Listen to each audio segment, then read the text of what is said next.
Pemain dari tanah kelahiran Maradona yang pernah menyarum jersey JDT. Argentina adalah tanah tumpah pemain terkenal dunia Diego Maradona. Negara tersebut yang sinonim dengan pemain-pemain hebat turut pernah melahirkan pemain-pemain ternama dunia yang lain. Antaranya adalah pemenang Ballon d'Or sebanyak 7 kali, Lionel Messi, Gabriel Batistuta, Hernan Crespo, Paulo Dybala, Angel Di Maria dan ramai lagi kalau aku nak sebut. Kita dekat Malaysia ni turut tak ketinggalan menyaksikan pemain-pemain dari negara Amerika Selatan itu memperagakan kebolehan mereka di dalam saingan domestik negara kita. 8 daripada mereka amat sinonim dengan juara Liga Super Malaysia 9 kali berturut-turut, iaitu Kelab Bola Sepak Johor Darul Takzim atau lebih sinonim dengan panggilan JDT. Baiklah, yang pertama, Luciano Figueroa.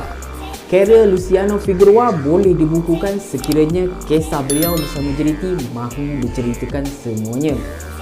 Mau kebas lidah kalau nak aku cerita semua sekali, betul tak? Dilahirkan pada 19 Mei 1981 di Salta, Argentina. Figueroa tempat kelahiran dan wilayah asal kepada salah seorang lagi legenda bola sepak Argentina, iaitu Gabriel Batistuta. Karier profesional Figueroa bermula pada 2001 bersama Rosario Central ketika berusia 21 tahun dan Figueroa dilaporkan menyertai JDT dengan nilai perpindahan sekitar 1 juta USD dari Panathinaikos. Pelaburan JDT ternyata berbaloi. Musim 2014, Lucho menjaringkan 10 gol untuk membantu JDT bergelar juara Liga Super Malaysia buat kali pertama. Musim berikutnya adalah musim terbaik Luciano Figueroa bersama JDT. Selain daripada Piala Sumbangsih dan Liga Super, Lucho turut membantu JDT muncul juara Piala AFC. Masa tu tim dalam Malaysia ni tak fikir nak main dekat Asia ni. Yang dia orang tahu nak genggam Piala Malaysia lah, Piala FA lah kan. Turut bergelar pengurus skuad Harimau Selatan sejak beberapa musim yang lalu. Figueroa dianggap sebagai antara pemain import dari Argentina yang paling memberi kesan kepada JDT sehingga sebahagian daripada teres di Stadium Sultan Ibrahim turut dinamakan sebagai Luciano Figueroa Stand untuk mengenang jasa beliau. Seterusnya, yang kedua, Juan Mati Lucero. Pemain ni agak unik pada aku, pernah dianggap sebagai pemain import yang gagal pada awal musim ketika dia bersama JDT. Hanya 3 gol dalam tempoh 2 bulan pertama dia bersama JDT bukanlah bermakna Lucero ni penyerang yang tak bagus. Sebaliknya, dalam tempoh tersebut beliau sedang mengambil masa untuk menyesuaikan diri dengan JDT atau memanaskan enjin lah kata orang kita. Setibanya bulan April, Lucero yang dikenali sebagai El Gato atau bahasa kita bermaksud si kucing bagaikan Alpentera di Argentina. Beliau mungkin dipanggil si kucing, tapi dekat Malaysia beliau adalah harimau kumbang yang senyap tapi berbahaya. Sukar dinafikan chemistry spark beliau dengan Jorge Pereira Diaz juga punca peningkatan prestasi beliau. Walaupun beraksi selama semusim bersama JDT pada 2016, Lucero telah menjaringkan 16 gol dari 22 penampilan dia. Jodoh tak panjang, geng. Okey, next. Pablo Aimar. Dia dianggap sebagai salah seorang mark signing yang pernah dilakukan JDT dan merupakan antara nama besar yang pernah menghiasi Liga Malaysia. Menurut bekas pemain Valencia dan Benfica yang juga legenda Argentina, tidak keterlaluan jika kita ingin melabelkan Pablo Aimar sebagai pemain klasik number 10 terbaik yang pernah Liga Malaysia saksikan. Beliau juga merupakan idola kepada bintang PSG iaitu Lionel Messi. Nyata memberikan impak kepada Liga Malaysia dari segi permainan beliau di atas padang dan juga nilai komersial Liga Malaysia itu sendiri. Walaupun jodoh beliau dengan JDT cuma sementara, namun beliau akan diingati sebagai salah seorang pemain import berprofil tinggi yang pernah beraksi dalam Liga Malaysia. Okey, next. Lionel Andres Messi. Bukan. Lionel Nunez. Jangan marah aku gurau je. Okey, Lionel Nunez mungkin tidak panjang jodoh dia bersama dengan pasukan JDT. Namun gol-gol yang dihasilkan beliau tetap memberikan kenangan manis buat penyokong Johor Darul Takzim.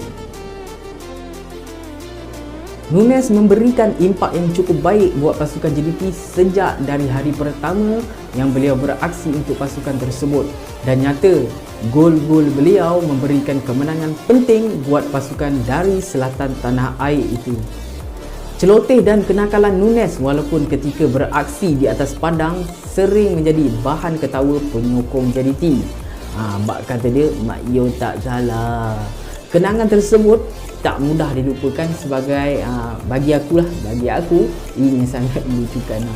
Dan sudah tentu antara momen yang tak akan hilang dalam memori penyokong Harimau Selatan ialah bagaimana satu rematan lencong tepat singgah ke dalam gawang gol menewaskan Nur Azlan Ghazali dekat suku akhir Piala Malaysia 2013. Pasti masih menjadi ingatan. Okey, itu jadi ingatan aku, tak tahu untuk korang. Hot item. Jorge Pereira Diaz bukanlah nama asing untuk peminat bola sepak Malaysia. Beliau pernah menjadi pemain kegemaran di Lakin, namun kini menjadi sebaliknya. Selain daripada sikap yang ala-ala diva dia itu, tak dinafikan bakat dan kehebatan yang beliau miliki di atas padang. Diaz juga pemain penting skuad Mario Gomez musim 2016. Peranan Diaz ni dekat atas padang ni adalah unik sebab lebih kepada pemain klasik number 10, bebas ataupun free roll. Pada pandangan aku dia yang memberi tumpuan utama untuk menguasai zon 14 secara dominan. Namun kisah Diaz ni bersama JDT tak berakhir dengan indah. Sikap diva dan besar kepala merupakan antara sebab Diaz tidak kekal lama bersama skuad Harimau Selatan. Seterusnya, klasik number 10 juga. Dia masih beraksi bersama JDT sekarang, iaitu Leandro Velasquez. Leandro merupakan wira JDT apabila tampil sebagai penjaring gol tunggal di perlawanan akhir Piala AFC 2015 yang memberikan kejuaraan kepada skuad Harimau Selatan itu. Pertama kali menyarung jersey skuad Harimau Selatan selama semusim pada 2015. Leandro Velasquez sekali lagi kembali menyertai JDT pada 2019 sebagai pengganti Aaron Niguez. Percaturan JDT tidak sia-sia apabila Velasquez menjaringkan 8 gol dari 17 perlawanan Liga Super. Selain daripada 1 gol di perlawanan akhir Piala Malaysia 2019. Lebih daripada itu, khidmat Leandro Velasquez ni turut dilihat sebagai punca kreativiti Harimau Selatan untuk membuka ruang jaringan buat rakan-rakan satu tim lain hingga ke saat ini. Seterusnya, Gabriel Guerra. Dia adalah produk Akademi Bocah Juniors dan mula beraksi di Liga Malaysia pada musim 2015 bersama PKNS FC di saingan Liga Premier. 2 musim bersama skuad Semut Merah, Guerra membantu PKNS muncul juara Liga Premier dan naik juara Piala FA pada 2016 sebelum berhijrah menyertai JDT pada musim berikutnya. Musim bersama JDT, Guerra membentuk gandingan yang mantap dengan seorang lagi pemain import dari Argentina. Siapa lagi kalau tak lain tak bukan Gonzalo Cabrera. Berjaya menjaringkan 7 gol dari 20 penampilan di Liga Super dan membantu skuad Harimau Selatan mengekalkan kejuaraan buat musim keempat berturut-turut pada ketika itu. Gonzalo Cabrera pula. Dia dianggap sebagai pemain import paling konsisten di Liga Malaysia sejak beberapa musim yang lalu. tatkala ada kalanya mengalami saat sukar di dalam perlawanan. Cabrera ni tampil dengan semangat melawan dan no nonsense approach yang paling yang dimiliki beliau lah. Mulai menyertai JDT pada musim 2017, Cabrera kini turut memegang rekod sebagai penjaring terbanyak JDT sepanjang zaman dengan 57 gol sebelum dipecahkan oleh Bergson da Silva pada musim 2022 ini. Okeylah, korang boleh komen pendapat korang di bawah ruang komen video ini. Jangan lupa like, share dan subscribe untuk import yang akan datang ni. Nanti aku akan story lagi dekat video yang lain lah. Okey, aku Acik. Assalamualaikum.